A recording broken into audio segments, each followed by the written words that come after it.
Welcome, world, to Everybody Struggles. We have a super cool and fun guest. It is the lovely Jasmine. I appreciate you taking time sitting down with me to talk. The cool thing about us is we've known each other since like high school. Yeah. Yeah. So like 2007, 2008, we met through mutual friends. Yeah. And now the cool thing is we're both in LA.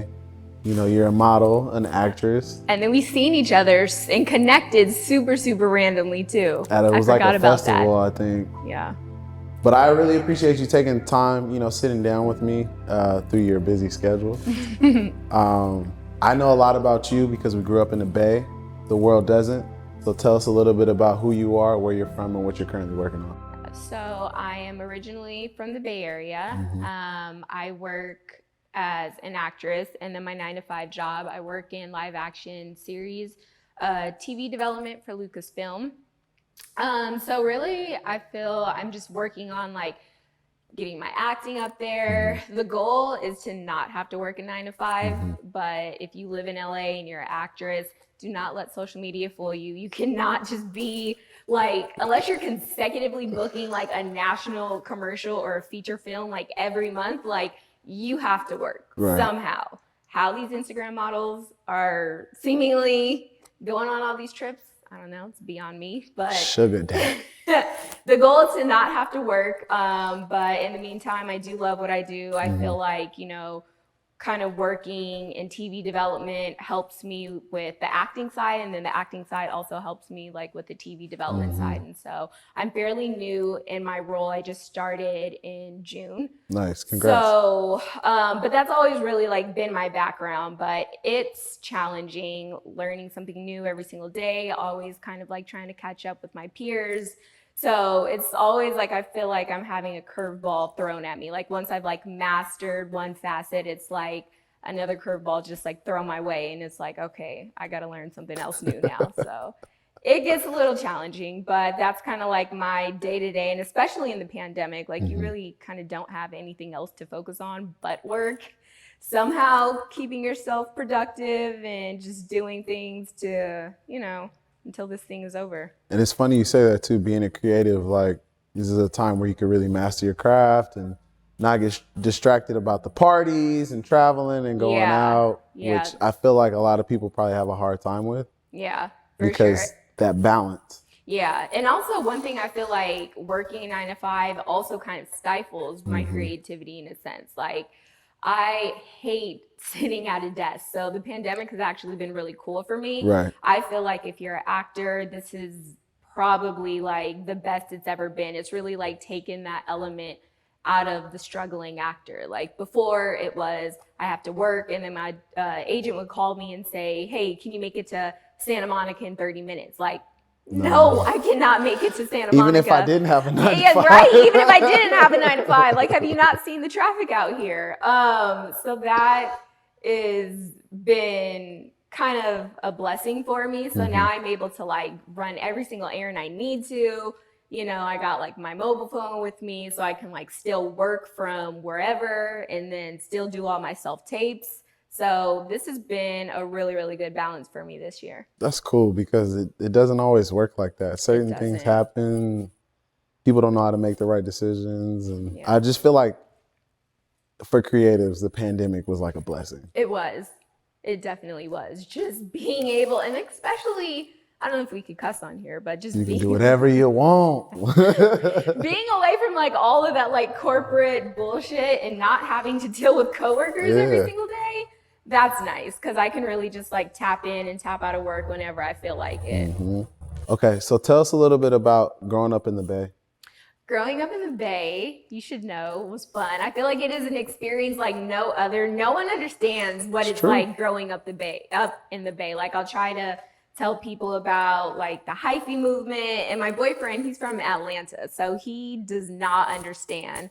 And he's like, I hate the Bay. I'm like, you just haven't like experienced the Bay. Like it's a different place. It is. And it's like, you're probably just going to San Francisco, going to like really touristy areas. That's like, what people do. Yeah. I'm like, you don't know nothing about like schmops and, the sideshows that we had. And now like looking back, I'm like, we were really living reckless at like 16, 17 years old. Like we had no business at an Oakland sideshow.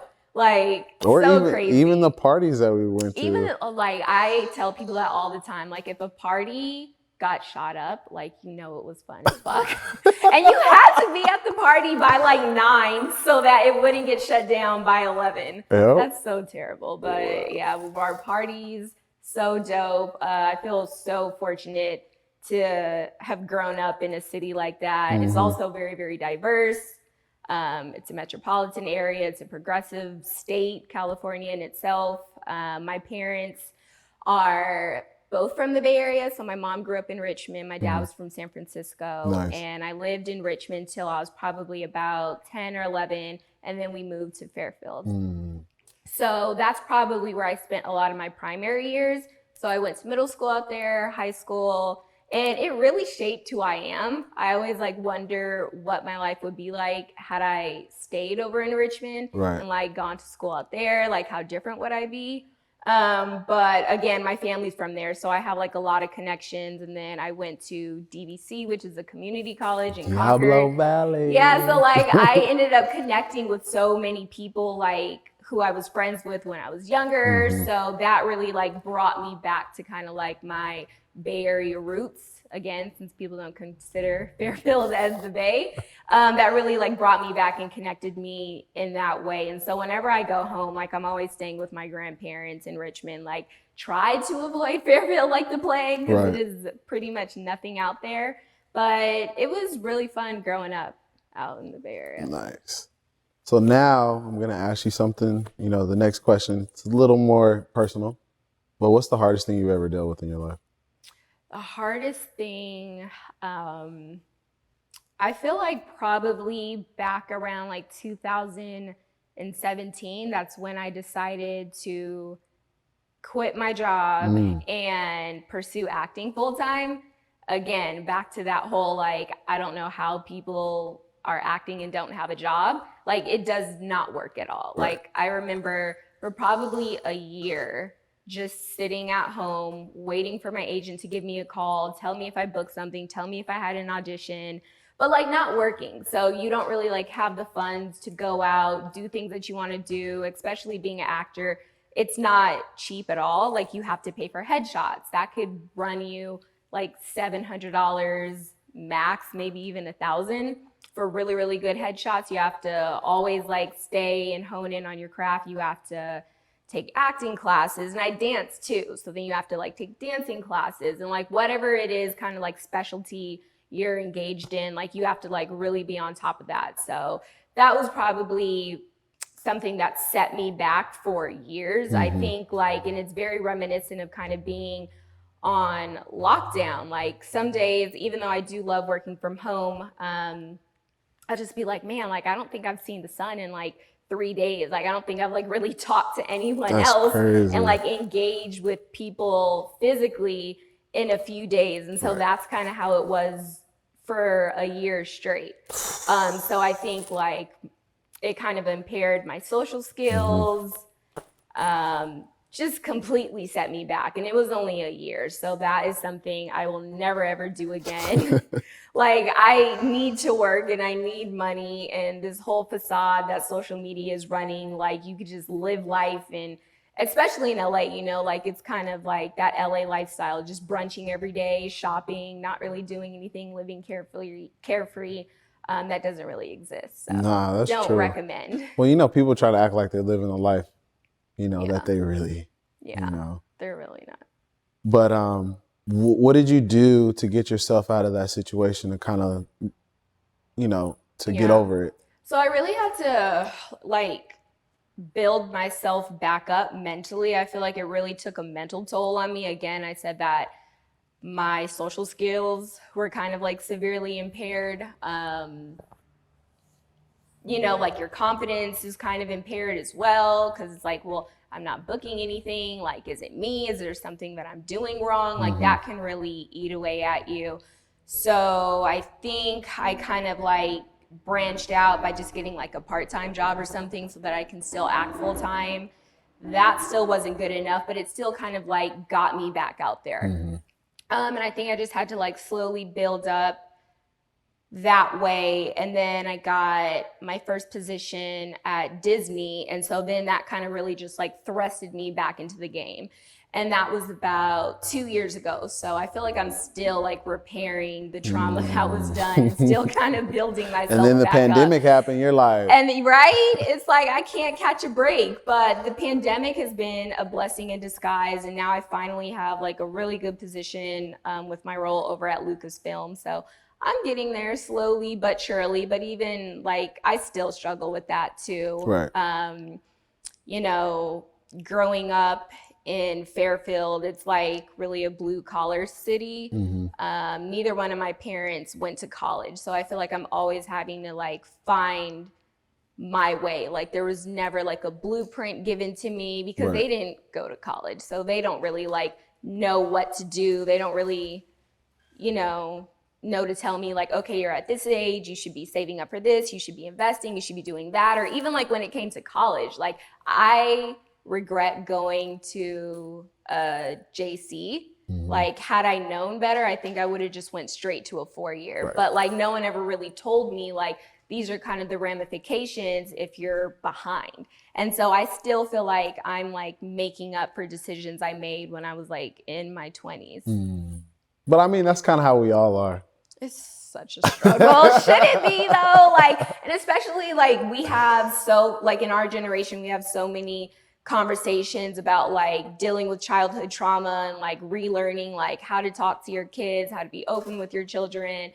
And I feel like we all kind of think like, man, like why did my parent teach me that? Or why didn't my parent teach me this? So that's something that I deal with, and always having to really just play catch up. I feel like I'm always playing catch up. Yeah. I mean, it really just depends on how you look at it, because I just feel like some of the stuff that we all kind of deal with is like those 20s, like those selfish years, those years that we fucked up. Yeah. Like it's hard to say, but it's like those are the years where you fuck up. And then when you get to your late 20s, your early 30s, it's like, wow, I wish I would have did all this shit that I'm doing now, where my life could have been completely different at an early stage. Yeah. The next question is, what are some of your life struggles that you've had? I mean, I think I kind of mentioned and touched on that, like always playing catch up, kind of like the relationship with my parents, and wishing that like I would have like had the necessary tools in front of me at an early age so that I could have like been successful at an earlier age. I feel like I'm 30 and there's stuff like I wish I would have done like earlier. I think again, like probably always just playing catch up, always feeling like I'm a little behind. And so now I've started this motto where I ask myself, am I enough? And I actually took that from Michelle Obama. I seen that something she had tweeted the other day to Simone Biles with this whole like Olympic debacle going around. And she said that she always asks herself when she's feeling down, am I enough? And so I've been trying to include that in like my daily intentions, and every single time I say those little words, like it just makes me feel a little bit better and lets me know that like I'm on the right path. Those affirmations. So would you say that that's something that helped you overcome those challenges that you're having? I think internally, yes, like you still have to do the work. So like I can like affirm whatever it is I want to do and like set my daily goals and intentions. But if I'm not like working towards it, then it's just kind of like, empty phrases and empty words that really don't mean anything. Nothing. So now, what are some of the daily struggles that are holding you back from your fullest potential? Fear. That's mine. Fear. So like I mentioned, I dance also, and I have not danced in probably like a year. Again, touching on Simone Biles, how she kind of like took herself out of the Olympic Games and she's like, this isn't fun anymore. Like I really, really felt that. I don't know if you're familiar like with the dance community, but about like 6 years ago, it was not how it is now. Like it's different. It's so different. Like it used to be like you just go to class, you could be wearing whatever, sweats, hair in a bun, no makeup. and you just go and learn and have fun. Now it's like they have rehearsal for class in order to film. And it's like, I'm not paying to learn if you're just going to be taking like the last 30 minutes of class to film everybody. And especially you're also picking and choosing who you want to film. Not everyone, but again, it's like for the purpose of like your Instagram platform. So really it's for the choreographer, not for the students. And it's just like I like slowly kind of like started to miss class, and I'm like, okay, well, like I'll go next week, or I'll go when I'm feeling mentally better, or I'll go like when I feel like I'm up for it. And then that's kind of turned into like almost a year of not dancing at all. And that's a huge part of who I am. I like grew up dancing. I've been cheerleading competitively since like the age of 11. And again, like I want to be an actress, and that's kind of like my specialty. That's like when my agents are sending me out, they're like, oh, actress, dancer. So like, let's send her out for like all these like dancing auditions. And it's something that you have to constantly perfect and work out on. But, you know, I haven't been in like a year, and I'm just like, when will I go back? When will I get back? Like, this is what I want to do. And, you know, the studio's right there, but like, I just can't actually physically get myself up to go. It's like going to the gym, you know, like trying to find that motivation to go and work out for the day. But it's like so much than just like, even just like fear of like, am I good enough? It's, you know, like, shit, I don't want to go to class to like be like a show monkey and, you know, have like a camera in my face. Like, I'm here to learn. So the dance community, I feel like, has really kind of diminished in that sense. And it's just something I kind of don't really want to be a part of anymore, which is really disheartening because I still have those ambitions, but it's like, if I don't want to do the work, how am I ever going to get there? Right. So what are you going to do to overcome that fear and to get back into dance? I don't know. Do you have any recommendations for me? I feel like that book is still being written. Like this is something I ask myself every single day. I've tried to even maybe like put like a game plan in place, you know, find like choreographers who I'm a little bit more comfortable with, that I want to kind of like wean myself and kind of like get back in that way. And I have been to like a few classes, and it's just like, damn, like I am rusty AF. Like there's people who I was dancing with and kind of started this journey with who's like surpassed me because I've like, you know, been at a standstill and kind of like a hiatus. Right. Wow. I know. So being that you've been through all the things that you've been through, what is your outlook on life now? My outlook on life is probably like you can be your biggest enemy. Like you are 100%. The person that really stands in your way. Right. And so my outlook on life is just figuring out how to be happy every single day. Like how to still have that fire inside of me. Like when I first started this journey of acting and dancing, and like how to keep that alive and not really get burned out. That's beautiful. Thank you. And then my next question is, what's your ultimate goal in life? My ultimate goal, I think, again, happiness is like a big one. There's from the time like I was just sitting at home, trying to act full time, not working, you know, all the setbacks I've had really takes a toll on your mental health and, you know, just being a positive person in general. And I don't ever want to lose the best parts of myself. Like I just really want to remain positive and a happy person, and just to leave this world as a better place than when I first came. Man, ain't nothing wrong with that. So my last and final question is, if you were to give someone advice that looks like you or that has been through the same experiences as you, what would you tell them? It's probably super simple and easier said than done, but just don't quit. Don't quit.